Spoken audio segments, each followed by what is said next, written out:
musuje kandi mwifurije ibihe byiza gukurikira gahunda za Kigali 250 nishani kugeza amakuru atandukanye yibanda ku myidagaduro ya hano iwacu mu gihugu cy'u Rwanda ndetse nanze igihugu cy'u Rwanda gato ariko bifitanye isano n'ubundi no mu Rwanda tujyaho tukagenda tubashakira ibiri kugenda bivugwa hirya no hino. Yitwa Judith niyo nizera uyu nguyu n'umugore mu buryo bwemewe n'amategeko nani yikora Safi Madiba gusa mu buryo buri hanze akaba ari umugore amaze gutandukana Safi Madiba nyuma ya Safi Madiba atangaje ko we yamaze gutandukana Judith niyo nizera atakiri umugore we muri rusange. Uyu mugore yagize gutya izina yaramajije kubona by'umwihariko arikuye kuri niyibikora Safi Madiba yanga kuripfusha ubusa habe na gatoya maze arangije yinjira muri show business hano mu gihugu cy'u Rwanda cyane yinjiriye muri filme ngo yakundaga gukina ibintu bya filme cyane.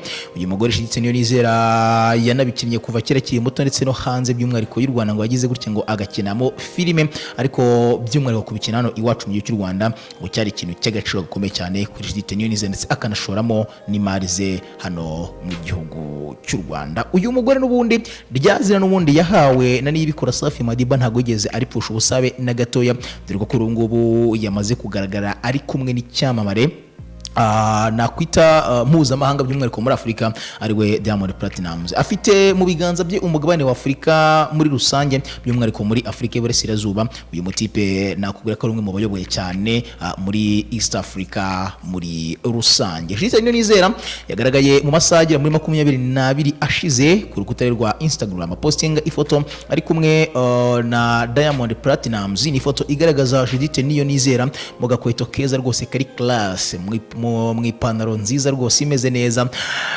yanifubitse n'igishoro ubona kimeze fresh ukuntu na pelike rwose aseka rwose ubona ko akanyamuneza ari kose. Iruhande rwe hari Diamond Platnumz n'agasoda cyangwa akaji mu ntoki yifunze yambaye neza kabisa n'amashene mu ijosi ya Wasafi by'umwihariko muri rusange bari kumwe bano bombi bari bahujwe n'ikirero bari bahujwe n'ibiganiro hagati y'abano bombi by'umwihariko byakubitiye kuko Judith niyo nizera yibereye muri Tanzania naho yagiye mu biruhuko n'ubutembere we n'inshuti ye muri rusange bakoranye mu bwana maze agaprofita akifuza kubona na niyibikora ngo na niyibikora disiwe akifuza kubona na Diamond Platnumz by'umwihariko nk'umwe mu bakomeye muri Afurika y'Iburasirazuba. Judith ati nge sindi umufana uyu mutipe Diamond Platnumz ati ahubwo ngewe icyatumye mpona Diamond Platnumz ni kimwe gusa nari maze imisi muhamagara mwaka appointment ngo tubonane bikangora cyane ariko nagize imana mufatisha turi kumwe dupanga kuri gahunda za business tugiye gukorana ntago nakubwiye muri aka kanya ariko business yari kandi nzi neza ko bizagenda neza nk'umuhanzi ukomeye wo muri Afurika y'Iburasirazuba muri rusange. Uretse guhura n'uyu Diamond Platnumz Judith niyo nizera yanavuze ko yanatembereye cyangwa se yagiye mu nzu itunganya umuziki ya Wasafi Classic. Ni inzu n'ubundi ya Diamond Platnumz. Ni inzu navuga ngo icurirwamo ya muziki myinshi igiye itandukanye mugena mubona ya Wasafi cyangwa se ya bamwe mu bagize label ya Wasafi muri rusange dore ko abenshi muri bo ari abantu baba bakomeye kandi banarenze muri rusange mu gihugu cya Tanzania by'umwihariko ndetse no hanze ya Tanzania aho gatoya nka Rayvanny murababona benshi batandukanye bagiye bakorera bananyura muri Wasafi Record nabona avuga ngo bafite ireme abantu bavuga ngo imiziki yabo yamaze kugera ku rundi rwego by'umwihariko babikesha label ifatika studio nziza imwe mu nziza ziri muri Tanzania by'umwihariko ikuriwe inayobowe n'uyu Diamond Platnumz. Uyu mudamu Judith niyo nizera yibereye muri Tanzania by'umwihariko ni mu gihe mu kwezi kwa gatatu k'uyu mwaka agomba kwerekeza muri Canada hasanzwe atuye ari naho n'umugabo mu buryo bwemewe n'amategeko kugeza ubu ngubu yibera nubwo batandukanye mu buryo buzwi. Uyu Judith niyo nizera yivuga nk'umukinnyi wa filime nkuko nabikubwiye akaba yivuga nk'umukinnyi wa filime wabigize umwuga wifuje kuzikina kiri umwana ndetse wanatangiye kuzikina kiri mutoya ndetse naho yabaga yagira gutya akagira ibikorwa bimwe na bimwe bya filime n'ubundi agaragara. Akongera akivuga nk'umunyamideli wabigize umwuga akongera akivuga nk'umuyobozi w'amafilime atandukanye arimo filime za Nduru series. Iyi ni filime navuga ngo iri mu biganza bye hafi 100% nibirashobora ko byari 100% bitewe nuko yishoyemo imari yose ku giti cye. Ni filime navuga ngo inahenze by the way, kubera ko ugendeye ku bikoresho birimo ukagendera ku bakinnyi bari muri iyi filime. Ni filime nakubwira ngo yakubye hafi inshuro zigera muri 5 muri budget yari iteganyijwe muri iyo filime. Ni filime yanditswe mu gihe kingana n'ukwezi. Ni filime ifite season zigera muri 5, ifite episode 12. Iyi filime igaragaramo bamwe mu bantu bakomeye cyane hano mu gihugu cy'u Rwanda, harimo nk'umuhanzi wo kuramya ndetse no guhimbaza Imana Gahongayire Aline.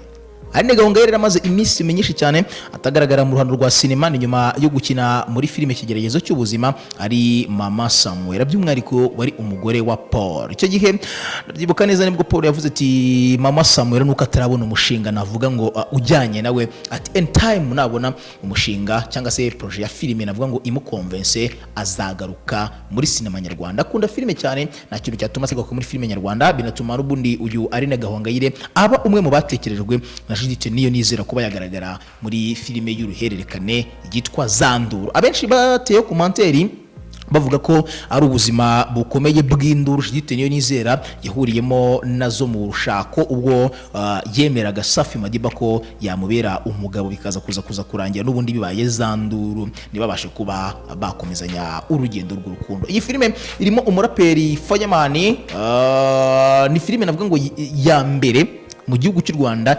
ihuriwemo n'abastari batandukanye mu ngeri kandi zitandukanye. Reka nza mbakubwire, uraza kumva koko iyi filime ifite ireme by'umwihariko mu bijyanye n'ibyo Judith Niyonizera nawe ubwo yavugaga. Harimo umuraperi Fireman, muramuzi cyane, abenshi mubona mukunda cyane ukuntu arapa. Hakaba harimo umunyamakuru, akaba umuhanzi, akaba n'umu MC, na wundi ubwo ni MC Tino, nawe ni umwe mu bazagaragara muri iyi filime. Hakaba harimo n'umunyamakuru Ziggy Double 5, manabona cyane umuraperi Ziggy Double 5 kabisa, mwiringala, abenshi cyane mukunda cyane. Hakaba harimo n'abandi bakinnyi bagiye batandukanye by'umwihariko biganzamo abastar, ariko by'umwihariko harimo nk'uwitwa Rwamukwaya Theoneste. Uyu nguyu akaba yarahatanye mu irushanwa rya muzika rya The Next Pop Star. Hakaba harimo umuraperi Flight P, hakaba harimo Judith Niyonizera n'ubundi nawe w'icyamamare uzwi nk'umugore wa Safi Madiba, n'ubundi yamamayeho cyane kurusha ibindi byose. Hakaba harimo Uwamahoro Fowebi, uyu nguyu yahataniye ikamba rya Miss Rwanda umwaka wa 2019, ni icyamamare. Hakaba harimo Irunga Longe Tuko wote muri filime nk'abamenya muramuzi cyane. Hakaba harimo Habiyakare Muniro. Uyu Muniro Habiyakare azwi muri filime nk'abamenya yitwa Buchaman, by'umwihariko ari umuvandimwe wa Paul Jean Paul. Uri kumurikira, harimo abantu benshi bagiye batandukanye by'umwihariko biganzamo abastani. Uvuga ngo ni filime navuga ngo abenshi bayitegerejanyije amatsiko, bizeye neza ko igomba kuza ifite ibintu byinshi bigiye bitandukanye. Ku bitekerezo byatanzwe kuri foto ya Diamond Platnumz ndetse na Judith Niyonizera, abenshi bazi Diamond Platnumz ko atajya arebera izuba ab'igitsina gore. Icyo gihe Judith yari yanditse agira ati everything me ati time gives everything me Judith boss with Simba Diamond Platnumz. Hari uwitwa Marcos Alonso Enoke yanditse igitekerezo agira ati kuva kuri Safi ukajya kuri Gapfizi ni yindi ntambwe. Ubwo urumva ishusho uwo muntu yaramaze kubibonamo. Diamond Platnumz azwiho kutarebera izuba rwose ab'igitsina gore, n'ukuri kw'Imana rwose. Nuramuka umakanyije uzagende ubaze abagiye batandukanye by'umwihariko barimo nka Zari the Lady Boss, nurangiza ugende ujye kubaza benshi bagiye batandukanye. Uyu mutipe yagiye agira gutya akanababyaza abana atagiye burabe na gatoya, kuko ibihugu byinshi bitandukanye byo muri East Africa afitemo abagore. Byatirwaga urwenya yuko asigaje mu gihugu cy'u Rwanda. Ubwo uyu nguyu wabibonye muri uburyo wese atekereza ko byibura imizi agomba gushinga mu gihugu cy'u Rwanda iri kwa Judith Niyonizera. Nubwo byize kuvuga mu minsi yashize ko yagiranye ubushuti bukomeye cyane na n'uyu Shadibu, ariko bakaza kubihakana bombi bavuga ko umwe ari mushiki afata umwe nka mushiki wundi, nubwo umwe ari umutanzania undi akaba umunyarwanda. Undi witwa Wididi 150 yanditse igitekerezo agira ati nukuri da ati uyu mugore arakaze kweri, asubiza kuri icyo cyo kuba ava kuri Safi akajya kuri Gapfizi. Undi nawe asubiza kuri icyo ati uzi ko mvuye gusoma inkuru Inyarwanda yanditse bakavugamo nawe burya urakaze. Ngo no mujama nyine batangiye ibitekerezo ari kuvuga muri rusange. Undi yanditse agira ati bitwaye iki se? Undi ati ngaho. Undi ati forever beautiful boss lady. Undi yandika agira ati wow ngufana nicecekeye Rato Judith. Undi yanditse agira ati noneho barajya he mukobwa wanjye. So ngaye nguko rero ni Janvier Romeo ni Kigali 250. Ngaye nguko ni ibyo byinshi nyuma y'ifoto ya Safi ya Judith Niyonizera wahoze ari umugore wa Niyibikora Safi Madiba ndetse na Diamond Platinum Chibu Dangote. Bye.